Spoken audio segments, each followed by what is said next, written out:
And तभी जो है कंटिन्यू करती हैं गर्ल्स, वो गा रही होती है म्यूजिक्स गे मेजर, ठीक है। वेल्ड द वॉइस यानी कि cry in loud sad voices, ठीक है।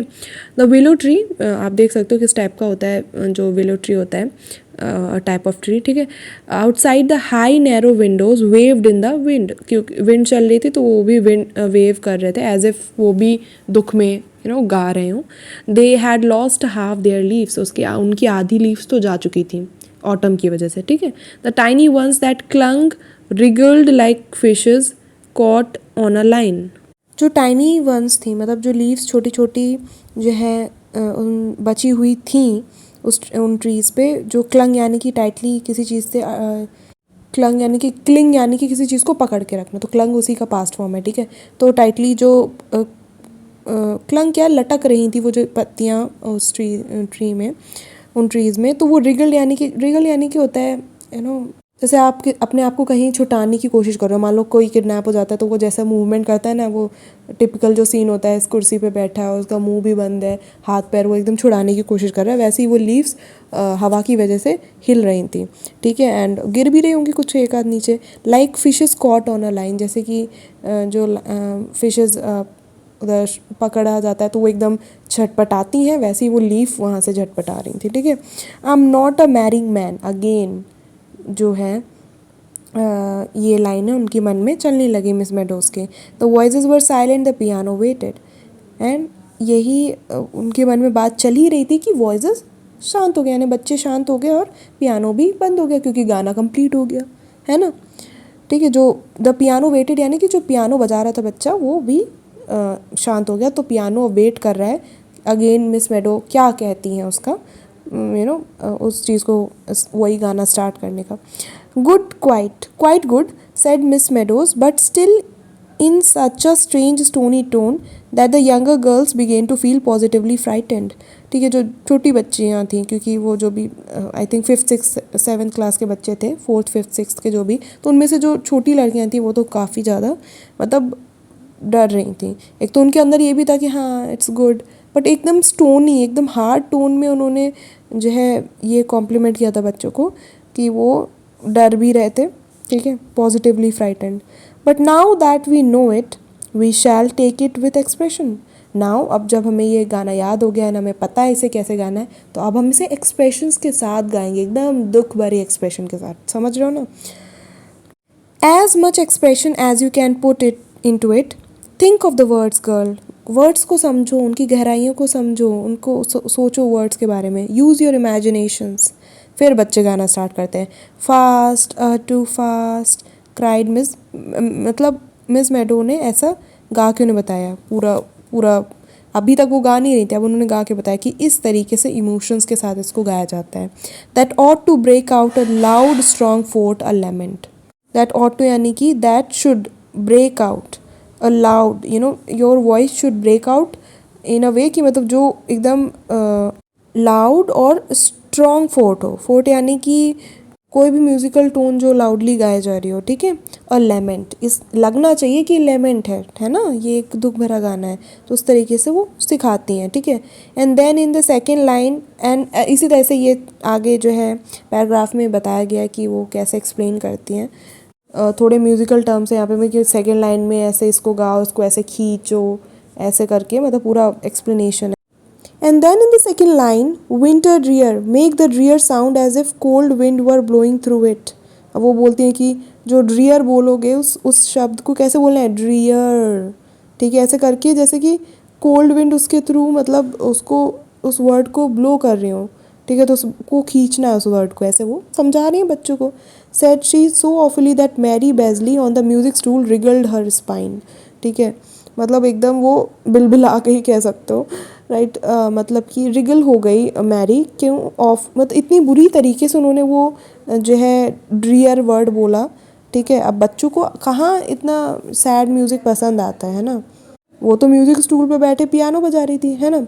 The third line should be one crescendo, यानी कि हाई पिच में होनी चाहिए, फ्लीटली जो है वो हाई पिच में गाना, फ्लीटली म्यूजिक्स गे मेजर, उसके बाद breaking off the first word of the last line passes, तो ये हाई पिच है जो है, फिर वो पासेस वर्ड तक रहे, ठीक है। उसके बाद फिर जो वर्ड आएगा अवे, ठीक है, तो वो वहाँ से आपको म्यूज़िक अपना एकदम स्लो कर देना है। You must begin to die to fade until the listening ear is nothing more than a faint whisper, यानी कि स्टार्टिंग फ्रॉम अवे जो वर्ड आएगा उस गाने में, अवे वर्ड आएगा, वहाँ से आप धीरे धीरे अपनी वॉइस को नीचे करते जाना, फेड करते जाना, और जो लिसनिंग ईयर बोलोगे लास्ट में, तो ऐसा एकदम ऐसा लगे कि आपने मुंह से एकदम बस विस्पर किया वो वर्ड, बहुत ही धीरे से मरमर करके बोला उसको, ठीक है।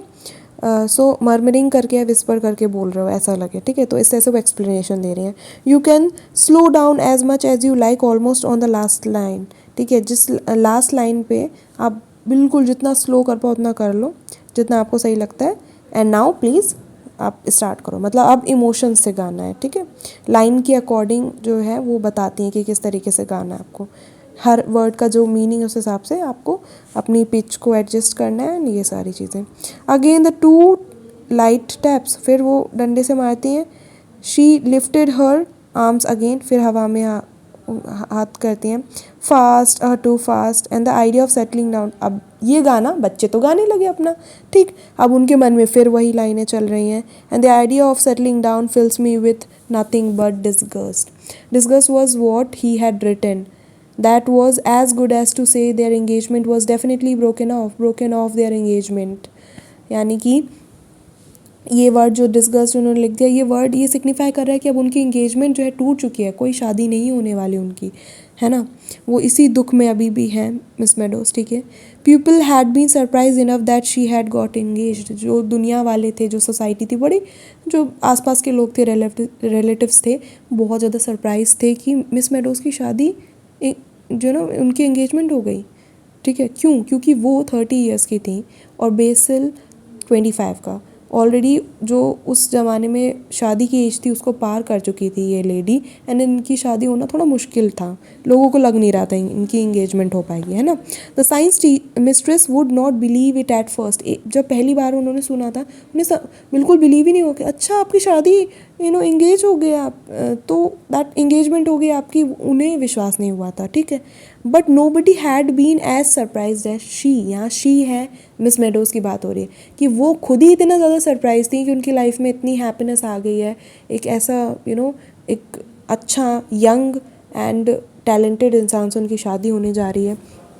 She was 30, Basil was 25. It had been a miracle, simply a miracle to hear him say,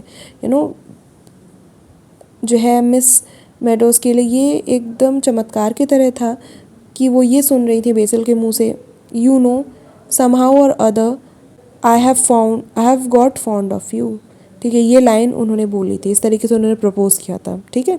और जब वो जो है ये कब बोली थी उन्होंने, जब वो जो है घर जा रहे थे चर्च, एक काफ़ी डार्क नाइट थी, एक ऐसी रात थी, एंड वो चर्च से वापस जा रहे थे ये दोनों लोग, ठीक है। एंड ये कहते कहते उन्होंने क्या किया था, and he had taken hold of the end of her ostrich feather boa, और उन्होंने उस जो बोआ आप देख सकते हो क्या होता है, ठीक है, बोआ जो भी कहते हैं उसे, ऑस्ट्रिच फेदर की बनी हुए जो ये स्कार्फ टाइप थिंग थी मिस मेडोज़ की, उसको पकड़ लिया था। फिर ये बात कहते कहते, लाइनें कहते कहते बेसिल ने, ठीक है। अब ये वो दिमाग में सोच रही होती है, तभी आवाज़ फिर से कंटिन्यू होती है, passes away from the listening year, ठीक है। और passing away from the listening year यानी कि अब ये गाना ख़त्म हो गया, तो आपको पता है लास्ट लाइन है ना, और आपको ये गाना थोड़ा याद भी होना चाहिए। फिर वो कहती हैं, repeat repeat said Miss Meadows, more expression girls, एक और बार, ठीक है। फास्ट टू फास्ट, फिर से वो गाने लगती हैं। Older girls were crimson, crimson यानी कि अब आई डोंट नो क्यों वो क्रिम्सन रेड कलर का उनका फेस हुआ जा रहा था, शायद वो डर के मारे या फिर इतना लाउडली गा रही थी इसलिए जो गर्ल्स बड़ी क्लास की थी उनका चेहरा ऐसा हो गया था। Some of the younger ones begin to cry, और इतना दुख भरा गाना सुन के और इतना कड़क रूप देख के अपने मिस का, छोटी लड़कियां तो कुछ कुछ रोने ही लगी वहाँ पे, ठीक है।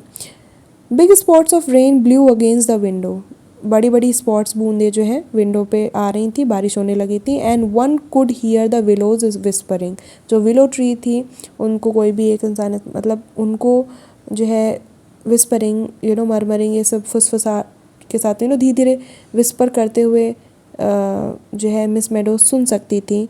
क्या कह रहे थे ये ट्रीज़, कह रहे थे not that I do not love you, वही लाइन लेटर की कि अरे ऐसा नहीं है कि मैं तुमसे प्यार नहीं करता, जस्ट दैट मुझे अब ये कंक्लूजन, मैं इस कंक्लूजन पे आया हूँ कि मैं ऐसा इंसान ही नहीं हूँ जो शादी करने लायक, या फिर मैं उस टाइप का नहीं हूँ जो सेटल हो जाए किसी के साथ, है ना।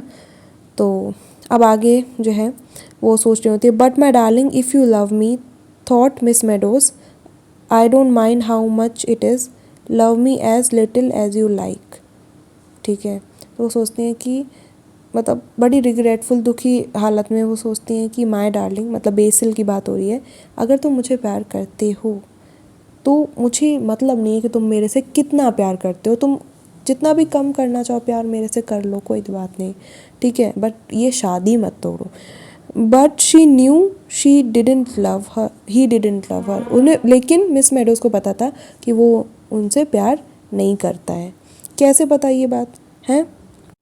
Not to have cared enough to scratch out that word disgust so that she couldn't read it. यानी कि उस इंसान ने मिस मेडोज की फीलिंग्स का भी ध्यान नहीं रखा कि जो उनके मन में पहली बार एक हार्श वर्ड आया था डिस्गस्ट, उसको वो इतनी अच्छे से स्क्रैच कर देते कि वो पढ़ ना पाती मिस मेडोज, लेकिन उन्होंने जस्ट एक दो बार कट किया ऊपर, फिर रिग्रेट लिख दिया वर्ड, यानी कि उनको फीलिंग्स की पड़ी ही नहीं है। और जो इंसान आपकी फीलिंग्स के बारे में ना सोचे, आपकी केयर ना करे, वो आपसे प्यार कैसे कर सकता है, राइट? That's why. ठीक है, सून ऑटम यील्ड्स इनटू विंटर ड्रियर, ये अगेन लाइन आई, ठीक है, जो बच्चे गा रहे हैं। She would have to leave the school too, ठीक है, अब वो सोच रही है कि मुझे तो ये स्कूल छोड़ के जाना पड़ेगा, क्योंकि वो अब साइंस मिस्ट्रेस और ये जो गर्ल्स हैं उनको सामना कैसे कर पाएंगे जब उन्हें पता चलेगा ओ तुम्हारी तो एंगेजमेंट हो गई थी, ओ टूट गई ऐसे करके ना, एक मोकिंग वाली बात आ जाएगी। She would have to disappear somewhere, अब है ना, ऑफिस के बाद लाइन आती है पासेज अवे, वही गाने की लाइन आ गई, ठीक। The voices begin to die to fade to whisper to vanish, अब पासेज अवे पे जो है, पासेज अवे पे उन्होंने क्या कहा था, यही तो उन्होंने इंस्ट्रक्शन दिया था कि जैसे ही अवे आए तो धीरे धीरे स्टॉप करते जाना अपना। तो पासेज अवे के बाद क्या लाइन थी, Passage away from the listening year, और यहाँ पे गाना एंड होता है, तो पासेज अवे, फिर उसके बाद वॉइसेस, मतलब स्टूडेंट्स की जो वॉइस थी वो डाई होने लगी, फेड होने लगी, एंड धीरे से विस्पर करते करते बोलते हैं from the listening ear, and then vanish हो गई, मतलब पूरे हॉल में साइलेंस हो गया, रुक गए वो लोग, क्योंकि गाना एक और बार उन्होंने गा लिया और ख़त्म हो गया। अब ठीक है, सडनली द डोर ओपनड, अब जब ये इतनी जो है 4-5 बार गाना इन लोगों ने गा लिया, दुखी हो गए पूरी मन से, फिर उसके बाद जो है, और कुछ बच्चे तो रो ही रहते हैं ना, सो तभी जो है डोर एकदम से ओपन होता है। A little girl in blue walked fussily या fuzzily up the aisle, hanging her head, biting her lips and twisting the silver bangle on her red little wrist. तो एक लड़की आती है, आई थिंक मोस्ट प्रोबेबली ये कोई student ही है, छोटी सी, इन ब्लू, यानी ब्लू कपड़ा पहने हुए, फजली यानी कि इन अ वे कि आप अननेसेसरली जो है केयर दिखा रहे हो, वरी दिखा रहे हो किसी चीज़ के लिए, बड़े मतलब ड्रामा के साथ वो आई, आइल यानी कि पैसेज में आई नीचे और स्टेयरकेस से, एंड उसने अपना हेड ऐसे नीचे करके अपने लिप्स को ऐसे बाइट कर रही थी, और अपने सिल्वर जो बैंगल थी जो उसने पहन रखी थी रिस्ट को, उसको वैसे पकड़ के एकदम ट्विस्ट करके करके उसने धीरे से बोला, है ना, मिस मेडोज़ के सामने आके खड़ी हुई, है ना, और कुछ बोला नहीं उसने। तो मिस पूछती हैं well Monica what is it, तो वो कहते oh if you please Miss Meadows said the little girl, gasping यानी कि सांस लेते हुए, क्योंकि वो भाग के आई होगी जो भी है, या फिर वो डरी हुई है जो भी है, तो बोलती है please Miss Meadows Miss Wyatt wants to see you, ठीक है, वो जो हेड मास्टर, जो मतलब यहाँ की प्रिंसिपल हैं, वो आपको बुला रही हैं, miss Wyatt.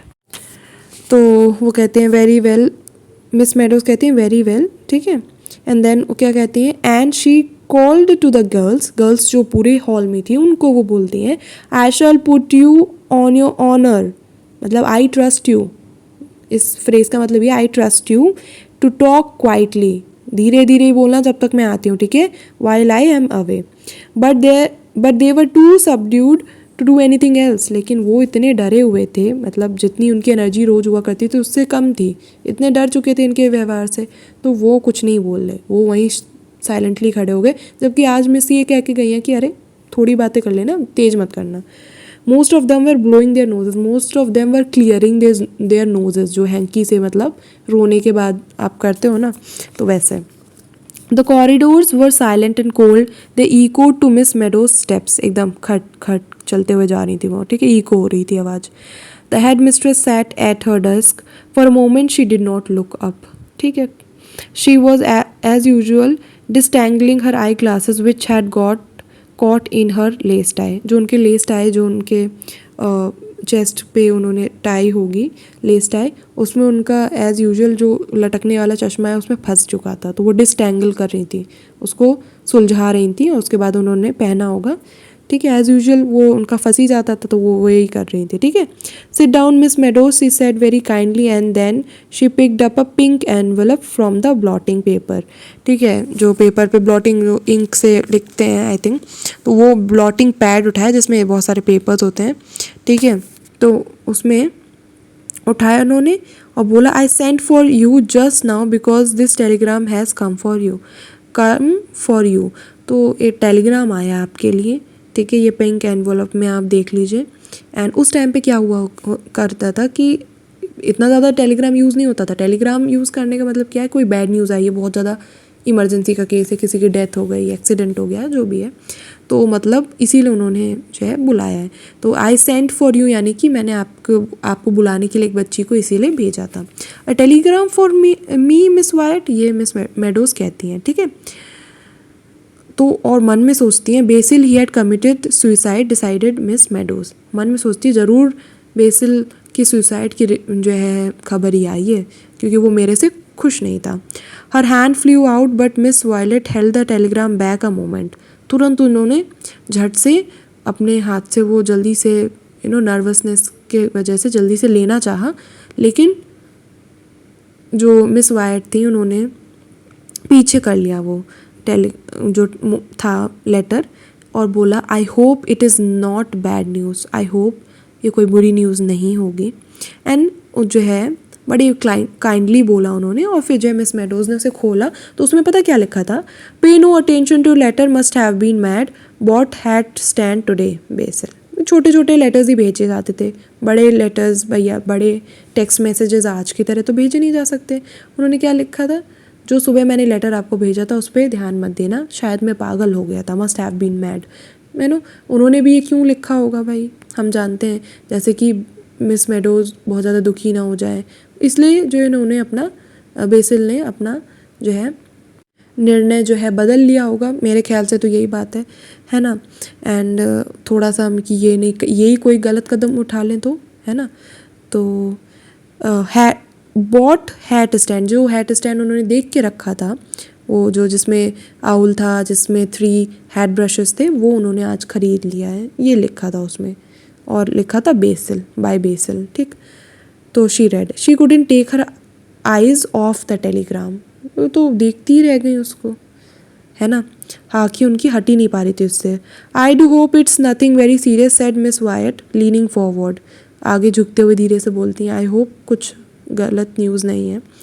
Oh no thank you Miss Wyatt blushed Miss Meadows, ठीक है, वो ब्लश होके खुशी के मारे वो कहती है, अरे नहीं नहीं कोई नहीं, it's not bad at all, अरे बिल्कुल बैड नहीं है, इट इज़, अब आगे बोलती इट इज़, एंड काफ़ी apology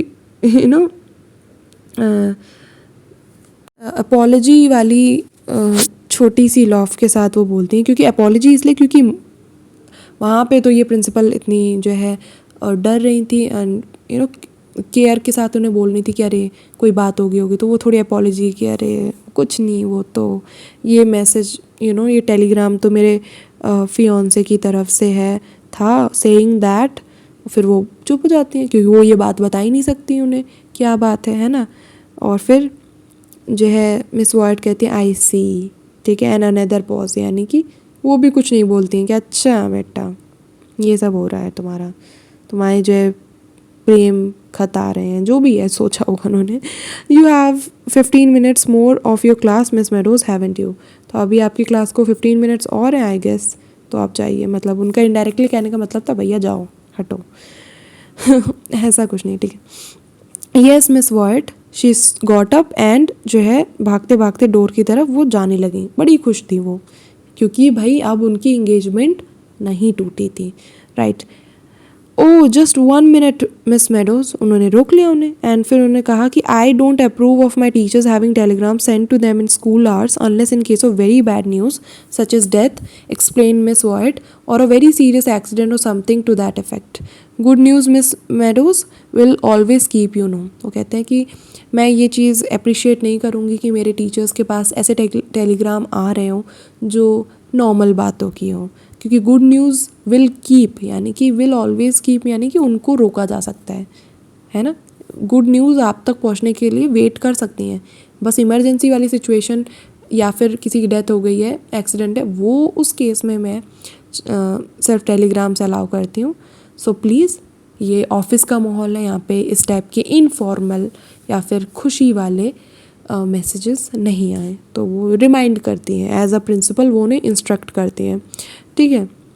on the wings of hope और of love of joy Miss Meadows sped यानी कि स्पीडली जाना क्लास में, तो उसका स्पेड यानी कि पास्ट।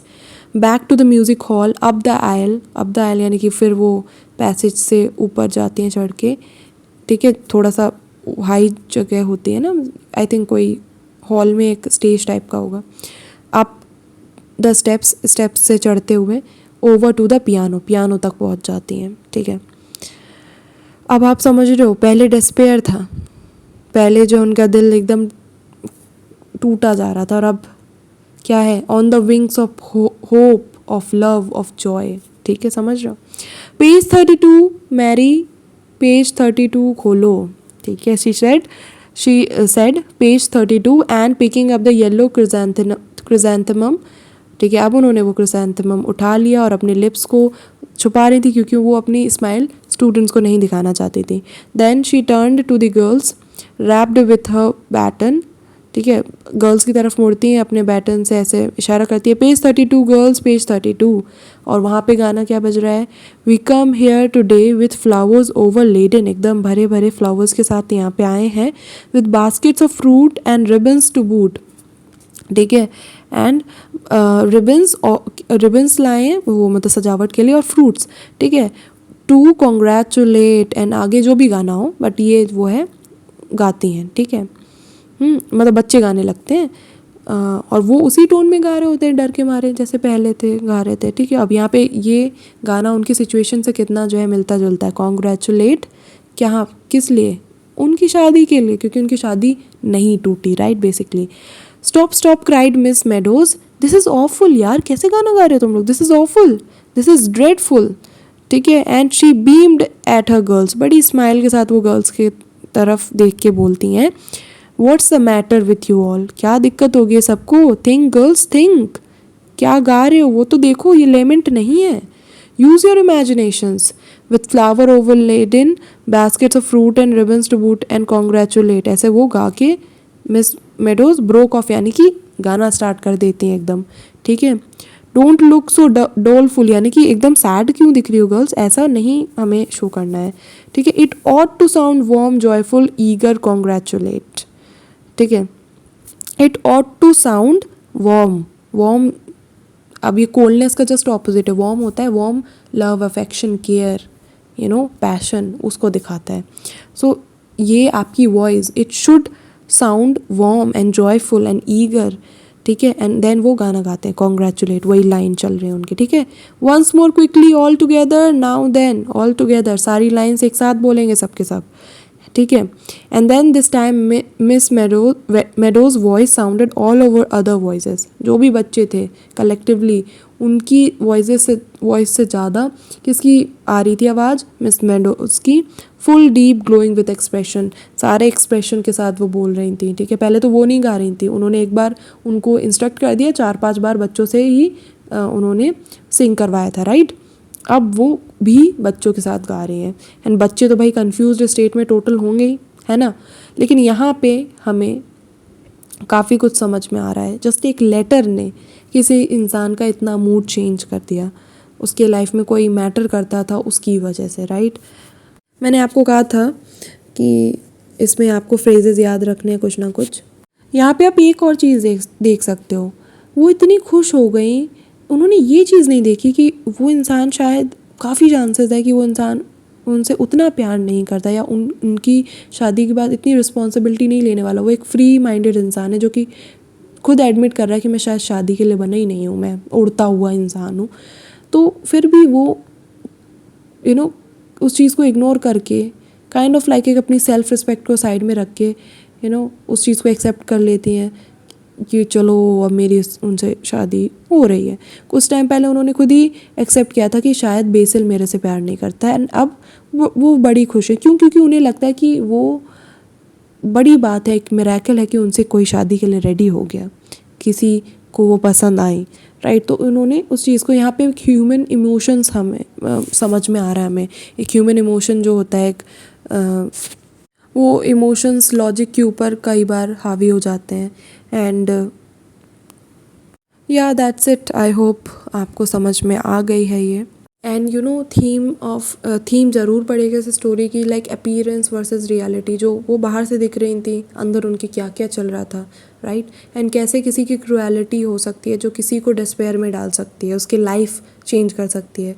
एक काइंड ऑफ लाइक अब क्या हो रहा है, मिस मेडोज़ की जो इमोशनल वेलबींग है, उसके जो उनकी जो स्टेट है, वो कौन कंट्रोल कर रहा है? बेसिल। उनका एक लेटर कि मैं तुमसे शादी नहीं करूँगा, और दूसरा कि हाँ मतलब वो मैं पता नहीं कैसे मैंने वो चीज़ लिख दी। तो कितना इफ़ेक्ट पड़ रहा है, आप समझ रहे हो? क्रुएलिटी है सामने वाले इंसान की। एंड